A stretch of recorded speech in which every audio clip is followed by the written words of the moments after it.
그러면 이제 공통 질의를 시작하도록 하겠습니다. 공통 질의는 아까 말씀드렸듯이 4개 항에 대해서 진행되게 되고 질문은 30초 이내, 답변은 1분 30초. 필요한 추가 질의는 패널께서 필요하다고 생각하면 질문을 하는 겁니다. 30초 이내로 해주시고 답변은 30초 이내로 진행하게 되고요. 혹시 추가 질문이 없거나 예정된 시간이 좀 이렇게 빨리 진행이 되면 저희들이 예비로 준비한 질문이 또 몇 가지가 있습니다. 그 상황에 따라서 사회자인 제가 판단해서 좀 진행하도록 하겠습니다. 그럼 순서에 따라서 먼저 정장선 후보님께 공통질의 첫 번째 질문을 드리겠습니다. 질의는 사회자인 제가 먼저 드리도록 하겠습니다. 산업 정책 분야에 대한 질문입니다. 평택은 삼성산단, LG산단, 포승국가산단, 경기도 외투기업단지, 지방산업단지 등 각종 산업단지가 포진해 있고 브레인시티도 개발되고 있습니다. 그러나 이들 산업단지와 입주 기업들이 평택 경제와 어떤 유기적 관계를 맺고 있는지, 지역경제 활성화에 얼마나 기여하고 있는지 시민들은 잘 알지 못하고 관련 통계도 부족한 실정입니다. 지역 차원에서 종합적 산업 정책이 절실한 상황인데 후보자의 평택시 산업 정책에 대한 경견을 말씀해 주시기 바랍니다. 먼저 정 후보. 예, 지금 평택은 아까 말씀드린 것처럼 삼성, LG 등 대기업과 그다음에 많은 중소기업체들이 평택에 이제 오게 되고 그 기초는 미군 이전을 해서 결정됐다고 좀 말씀을 드렸습니다. 그렇지만 지금 삼성 같은 예를 보더라도 지금 직원들이 거의 다 출퇴근하고 있습니다. LG 같은 경우도 오산에서 지금 거의 출퇴근하고 있고요. 이런 핵심적인 배경은 정주 여건이 아직 미비해서 그렇습니다. 교육이나 문화, 환경 이런 여건들이 좋지 않으니까 이사 오질 않고 출퇴근하거나 이렇게 하는 경우가 많습니다. 이런 부분을 획기적으로 개선을 해야 됩니다. 그리고 또 평택항 같은 경우도 보면은 다른 큰 도시는, 큰 항구는 항구가 도시의 경제에 기여하는 비율이 30% 가까이 됩니다. 근데 평택은 10%가 안 됩니다. 이거는 거의 도시하고 시너지 효과를 일으키지 못하고 있다는 것을 증명하기 때문에 이런 부분도 획기적인 변화가 필요합니다. 저는 산학연 확대를 통해서 평택의 인재들이 가야 되는데 기업이 원하는 인재들을 지금 제대로 만들고 있는가, 이게 의문을 갖고 있습니다. 그래서 저는 교육체계를 산학연 협동을 통해서 이 교육체를 개선해서 기업이 원하는 인재들을 배출하도록 최선을 다하겠습니다. 그리고 산업구조를 개편하겠습니다. 지금 우리나라는 너무 공업 위주로만 가 있어서 평택은 서비스 관광산업이 거의 없습니다. 사람이 와도 볼 것도 없고 갈 것도 없습니다. 서비스 산업을 확대해서 젊은이들이 일자리가 되도록 산업구조를 개편하는 등 모든 노력을 다하도록 하겠습니다. 고맙습니다. 네, 박수는 삼가해 주시기 바랍니다. 네, 예, 다음 공재강 후보님. 예, 저는 그 시장 전 4년, 전 3년 11개월입니다. 미처 4년을 못 채웠습니다. 평택의 산업단지가 지금 12개입니다. 경기도에서 가장 많고요. 경기도에서 가장 많은 거는 대한민국에서 산업단지가 가장 많습니다. 이것도 부족해서 지금 진행 중인 것이 8개입니다. 평택의 기업체 2,100개 정도 됩니다. LG나 삼성 중요합니다. LG 같은 경우에는 정주 요건이 부족해서 오산으로 간 것이 아니라 시계가 오산이 가꿨기 때문에, 또 LG 산업단지 30만 평 늘릴 때 정치권에서 노력해서 50만 평 늘려서 그 앞에를 주거단지를 담보됐다면 사실 LG 종사자들이 과연 오산으로 넘어갔겠느냐, 그게 상당히 아쉽고요. 저는 우리 기업체 다니면서 항상 강조하는 게 있습니다. 3가지입니다. 근로인력, 지역인재를 채용해달라. 둘째, 건설경기, 공장, 신축, 증설할 때는 지역 중장비를 써달라. 마지막으로 종사자들 먹는 식량은 평택에서 생산되는 쌀을 써달라. 이러한 작은 것부터 평택에서 요구를 하고 또 기업체에서 요구할 때 우리 평택의 선순환 경제가 돌아가지 않나 생각이 듭니다. 앞으로 경제가 살고 또 지역 주민과 선순환되는 그런 기업 구조를 만드는 데 최선의 노력을 다하겠습니다. 네, 두 분 답변 잘 들었습니다. 제가 보충 질의는 생략을 하도록 하겠습니다. 다음은 두 번째 공통 질의입니다. 브레인시티 개발과 관련된 질문을 드리겠습니다. 질의는 자치신문 서민호 대표님께서 해주시겠습니다. 예, 두 후보님께 질문드리겠습니다. 그 우여곡절 속에서 브레인시티 개발 사업이 제기돼 현재 보상이 진행 중인데요. 보상과 현실화를 비롯한 현안 문제가 지금 상존하고 있습니다. 후보자가 생각하는 브레인시티 개발 사업의 문제점과 어떤 해결 방안이 있는지 이에 대해 견해를 말씀해 주시기 바랍니다. 먼저 공재강 후보.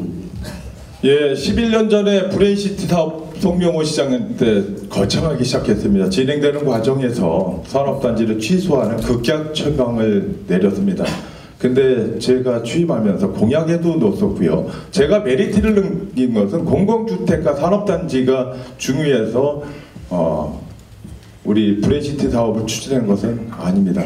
거기에 성균관대학교 사이언스파크 미군 우리 평택지원 특별법에 우리 수도권 규제 완화로 인해서 대학교를 유치한다는 그런 메리트가 있기 때문에 제가 브레인시티 사업에 상당히 몰입이 됐고요. 이 과정에서 성균관대학교 총장 남경필 지사 회의하는 다니면서 조사 좀 해결했습니다.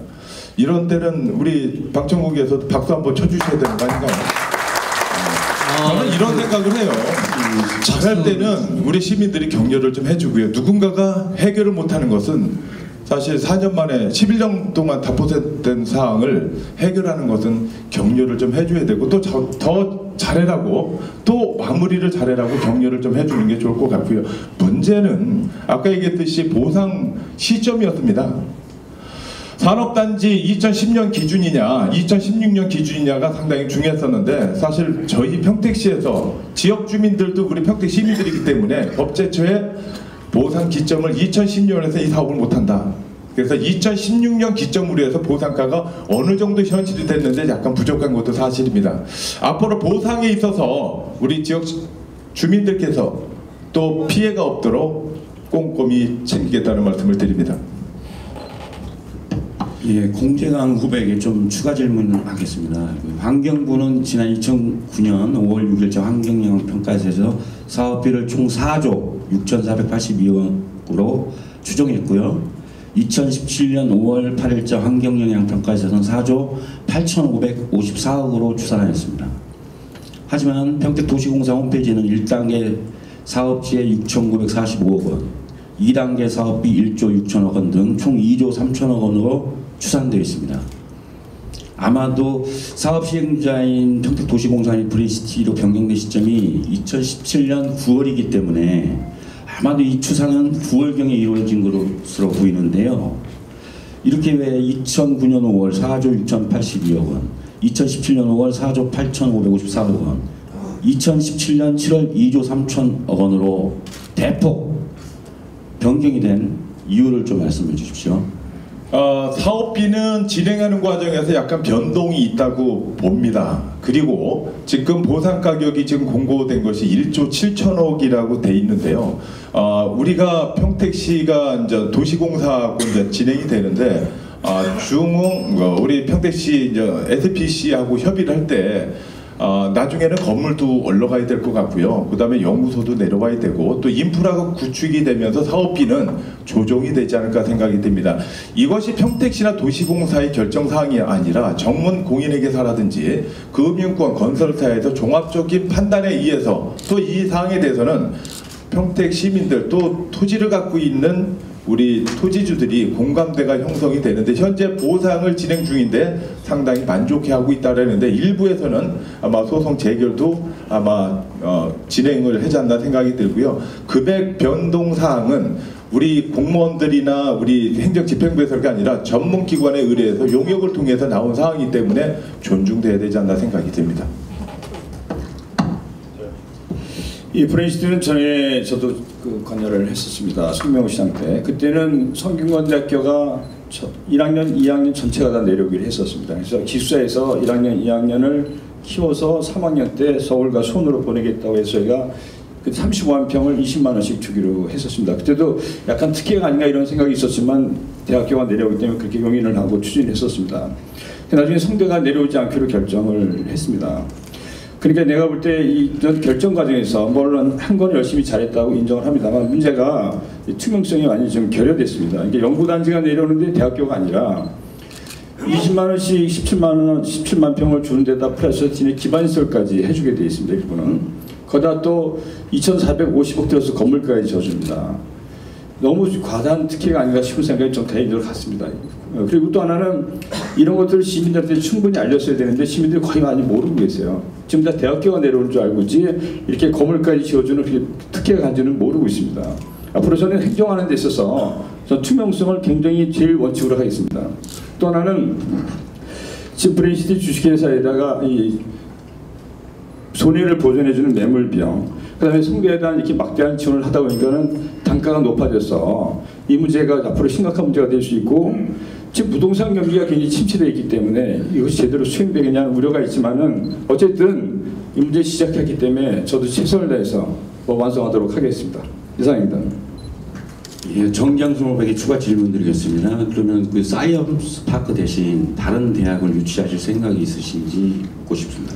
현재는 진행 중이기 때문에 제가 여기서 말씀을 드릴 수 없습니다만은 이대로 진행한다는 원칙 속에서 나중에 또 이런 심각한 문제가 발생한다면은 그때 다시 논의를 해보도록 하겠습니다. 저는 현재 시민들의 뜻이 중요하다고 생각을 하고 있습니다. 네, 두 번째 공통질이 브레인시티 개발 분야였는데요. 시민들이 관심이 많은 분야이다 보니까 후보자님께서 하실 말씀이 많겠지만 두 분 말씀 잘 들었고요. 우리 공재강 후보님 앞으로 시간 잘 지켜주시기 바랍니다. 조금의 여유는 있지만 너무 시간이 많이 오버가 되면 사회자로서 형평성 있게 진행해야 되는 부담이 있기 때문에 저의 마음을 좀 가볍게 해주시기를 부탁드리겠습니다. 세 번째 공통 질의는 평택시사신문 박성복 대표님께서 행정기구 직제 개편과 관련된 질문을 드리도록 하겠습니다. 지방선거가 끝나면 항상 직제 개편이 이루어집니다. 그 시장의 철학에 의한 행정을 우선순위를 어디에 두겠냐는 철학이 담겨 있게 되는데요. 평택시 행정을 운영에 있어서 직제는 평택시 행정의 운영 방향과 우선순위를 가늠할 수 있는 잣대가 될 수 있다고 봅니다. 후보자께서는 시장에 당선된다면 현재의 평택시 직제를 개편할 것인지에 대해서 말씀해 주시고, 개편의 핵심은 어떤 방향으로 하실 건지에 대해서 정장성 공재강 후보 순으로 말씀해 주시기 바라겠습니다. 지금 평택시의 주민 욕구가 크게 변하고 있습니다. 환경, 교육, 문화 이쪽으로 크게 변화를 하고 있어서 전 직제 개편이 불가피하다고 생각을 하고 있습니다. 그리고 국가 전체의 큰 흐름이 바뀌어가고 있습니다. 4차 산업이 가속화되면서 행정부의 변화도 크게 요구를 하고 있습니다. 그래서 저는 일단 환경국은 제가 별도로 만들겠다고 했습니다. 환경국이 워낙 심각하기 때문에. 그리고 평택강이 좀 지지부진하기 때문에 저는 항만물류국도 별도로 만들겠다고 이미 약속을 했습니다. 그 4차 산업 관련해서 지금 행정이 보면은 개인 맞춤형 통합 서비스, 사회보장, 의료 서비스 같은 것이 확대되고, 그 다음에 큰 변화가 오기 때문에 이런 변화에 맞춰서 저는 평택시 직제 개편을 반드시 해내겠습니다. 그리고 제가 보면 6개월마다 막 이동이 너무 많다, 이런 것 지적도 많고요. 그 다음에 청소나 환경, 축산 등 어려운 부서에서 근무하는 분들이 홀대를 받는다, 이런 얘기 있어서 저는 현장에서 고생하는 분들이 승진도 하고 대우를 받을 수 있는 그런 시스템으로 전환을 하겠습니다. 공 후보님 말씀. 저는 직제 개편을 검토 안 하겠습니다. 현재 추진하고 있는 사항에 대한 업무의 연속성이라든지 또 지방자치단체장 공약으로 과연 직제 개편이 정당한지, 지금 현장에서 공무원들 열심히 일하고 있습니다. 흔들림 없이.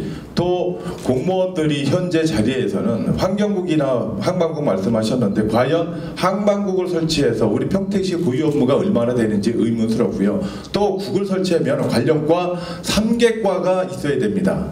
또 1개과를 설치했던 3개계가 구비가 돼야 되는데 과연 우리 평택시에서 환경국을 둘 정도로 업무 비중이 있는지와 또 항만국, 또 평택항은 국가항만입니다. 경기도에서도 항만 정책과가 있는데 기능이 없어서 할 일이 없어서 맴돌고 있습니다. 그래서 평택시에서도 평택항을 통해서 개발하기 위해서는 경기도를 유인하는 이유가, 또 평택항의 수변 공간을 국가에서 투자하지 않는 것을 평택시가 선제적으로 투자하는 이유는 평택시가 경기도를 끌어들이기 하는 방법입니다.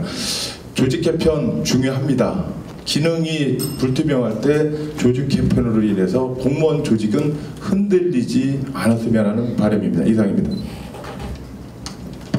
네, 추가 질문이 없다고 합니다. 중요한 약간 두 분 후보님이 직제 개편에 관해서는 의견을 달리하는 것 같습니다. 어떤 시정의 연속성 그리고 업무의 중요성에 대해서 판단은 서로 비슷할 거라고 하지만 하여튼 그런 측면에서 조직 개편에 대해서는 개편하겠다는 입장과 현재 체제를 존속하면서 문제를 풀어가겠다는 그런 입장으로 좀 차별성을 보이는 그런 토론이었습니다. 네, 네 번째 질문 공통질이 문화예술 분야입니다. 평택저널 박명호 대표님 해주시기 바랍니다. 네, 두 분 후보자님께 질문을 드리겠습니다. 각종 여론조사 결과를 보면 평택의 문화예술 분야 낙후성이 지적되고 있습니다. 시민의 문화예술 욕구를 충족시키고 평택 문화예술 진흥을 위한 후보자의 정책을 말씀해 주시기 바랍니다. 먼저 공재광 후보님과 뒤어서 정장선 후보님 순서로 말씀해 주시기 바랍니다. 예, 저도 현장에 다니면서 문화예술에 종사하는 분들한테 가장 많이 들은 부분이 문화예술 취약성이고요. 또 저희가 200인 토론회에서 많은 분들이 공감대가 형성된 것이 문화예술입니다. 평택이 50에서 80만 100만으로 가는 지금 성장통으로 알고 있습니다. 사업의 우선순위를 어디에 두느냐가 가장 중요하겠지만 지금 현재 단계도 도로도 확장해야 되고 아파트도 져야 되고 또 우리 제대로 된 박물관도 없잖아 있습니다. 다만 우리 평택시에서는 도시가 커지면서 성장통을 알면서 우리가 간과해서는 안 될 것이 이제 문화예술 분야 맞습니다. 그래서 고덕 신도시에 850억을 들여서 문화예술의 전당도 지금 건립이 설계를 지금 준비하고 있고요. 또 시장 취임하고 나서 평택에 박물관도 없습니다. 그래서 박물관 용역을 주어서 지금 박물관도 건립이 되고 있고요. 이런 활성화 부분은 약간 좀 구분을 좀 해야 되지 않나 생각이 듭니다. 전문 예술일을 하는 전문 예술단과 그 다음에 동호인 성격으로 해서 많은 분들이 참여하는 이 구분을 해서 예산 집행도 또 평택에 공연을 했을 때는 전문 예술인과 이런 분들이 참여를 시켜서 기획을 하고 또 공연에 참여하는 것이 좋지 않나 생각이 들고요. 그래서 평택에 부족한 문화 인프라를 위해서 문화재단 설립과 관련된 용역도 마무리했다는 말씀을 드리고 또 이번 공약에도 우리 소리의 고장 평택 미녀농악이 발전되어 있습니다. 그래서 국악 관현악단이라든지 오케스트라를 설치를 검토하고 있다는 말씀을 드립니다. 예, 문화재단 추진 적극적으로 지지하고 그다음에 평화예술의 전당 박물관 저도 적극 지지합니다. 그리고 저도 오래전부터 이런 말씀을 드렸기 때문에 그리고 또 하나는 이 고덕 신도시에 알파탄 약고가 있습니다. 이것을 평택의 문화예술 상징으로 좀 만들고자 합니다. 제가 국회의원 때 이것을 추진을 했었기 때문에 완성하겠습니다. 그리고 평택의 문화예술이 너무 좀 취약한다는 지적을 많이 받고 있습니다만 그 대표 축제도 좀 없습니다. 예, 그래서 이것도 반드시 저희가 꼭 만들어서 평택하면 상징적인 대표 축제도 꼭 만들어내겠습니다. 그리고 미군 부대 앞에 가면은 그냥 옛날 그대로입니다. 저는 여기를 아니 젊은이들 축제 공간을 만들고 싶습니다. 다문화 공간을 만들어서 여기를 새로운 문화거리를 만들겠습니다. 그리고 유소년, 청소년에 대한 지원을 확대해서 평택에서도 이 문화예술 공부를 할 수 있다. 이런 것을 꼭 만들어내도록 하겠습니다.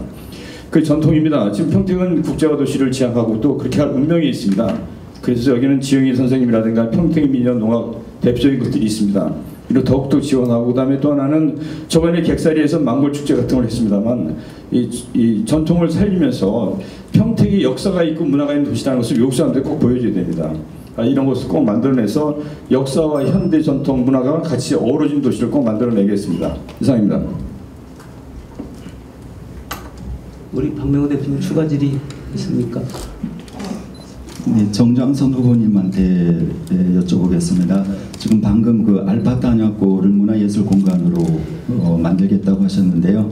지금 가장 큰 문제는 그 미군 기지에서 방안을 받지 못하고 있는 것으로 알고 있습니다. 이 문제를 어떻게 해결하실 수 있는 방안을 말씀해 주십시오. 예, 반환이 대결했는데 지금 아직 늦어지고 있어서 제가 만약 시장이 되면은 정부하고 그다음에 국방부하고 협의를 해서 또 미군하고 저희는 협의체를 꼭 만들 생각입니다. 그러니까 이 평택시, 경기도, 정부 이 협의체를 만들 생각입니다. 저도 참여하는. 거기서 이 알파 탄약고를 조속히 넘겨받아서 또 거기가 개발이 될 텐데 주거지역에 탄약고 있는 모양이 안 좋지 않습니까? 그래서 이건 조속히 이양받도록 하겠습니다. 네. 우리 첫 번째 공통 질의 시간 네 가지 질문을 가지고 진행을 했습니다.